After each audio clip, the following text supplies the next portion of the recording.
Howdy folks, Daniel Rubino here at WPCentral.com with the Lumia 900 review. Here I'm just going to quickly compare it to the Lumia 800.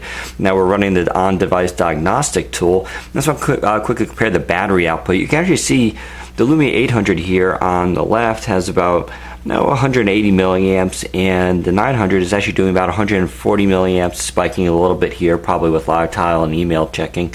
But overall, pretty similar usage here for battery output, which is pretty impressive considering this is a 4.3 inch screen, and of course that's the 3.7. You see the brightness is a little bit different between the two devices here, but basically the battery life seems to be really attenuated pretty well on the 900, which results in that 7-hour battery life, and what we think is a pretty outstanding and high number for a Windows phone. It should give you about a good day and a half of regular to moderate usage. Now if we back out here, we'll check out a couple things. If you go to Gyroscope, of course the 800 does not even have a gyroscope, so nothing turns out.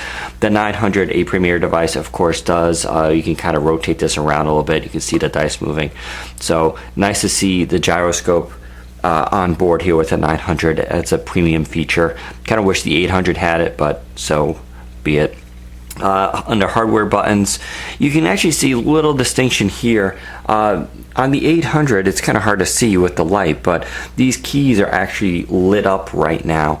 And on the 900, they don't light. They do when you touch them, but so if I back out there, of course, they briefly light up. But if I go back into the app and hit accept, you can see they just turned off a little bit.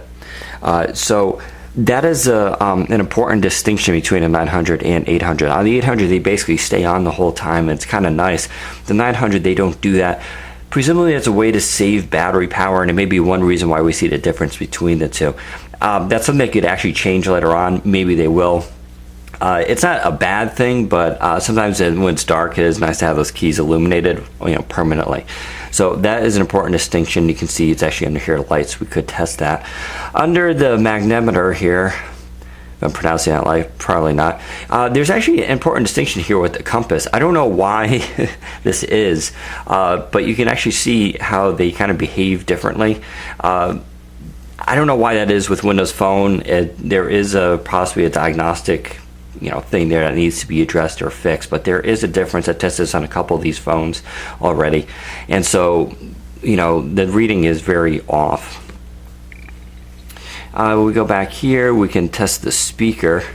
Now this is going to be hard to listen to on video, but I can say the difference is pretty intense, at least between these two devices.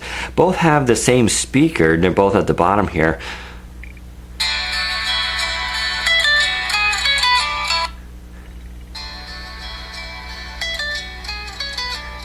Now the volume is set a little differently, so that's not what I'm talking about. What interests me is on the 900, the sound actually sounds like it's coming from the device itself, coming up from the screen, whereas on the 800 it feels like it's projecting from the bottom.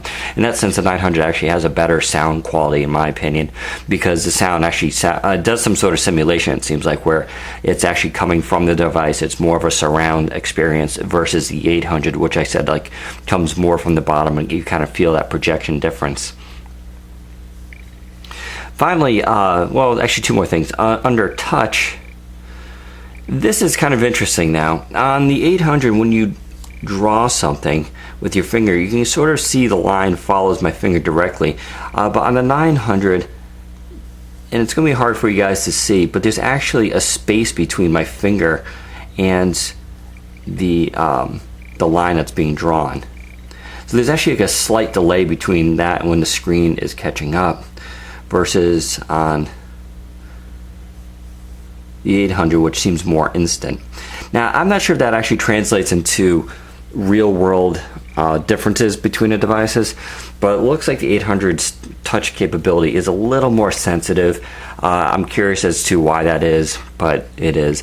One final distinction is between Vibra. That is the vibrate function on both devices. Now, on the 800, it's a nice quiet vibration, and it works really well. I really like the 800's vibrate feature. On the 900 though, it's a loud vibrate. I mean, it's effective, you'll feel it in your pocket, but it has this weird rattle to it. You hear that? It's almost like an electric razor, and it's kind of borderline annoying. I actually thought there was something wrong with the vibrate feature on the 900, but turns out I've tested this on another version, and that's just the way it is. So you can hear once again. So the 900 definitely has a more metallic rattle to it when it vibrates. It's not a deal killer, it's a little annoyance. Like I said, it's still a strong vibrate, so you'll feel it in your pocket, but that's an important distinction. I kind of wish it was a little better on the 900, but it is what it is. So there you go. Those are some key distinctions between the 800 and the 900, besides, of course, this has a curved screen and this has the flat, but you guys mostly know that already. There you go. Take care, everybody.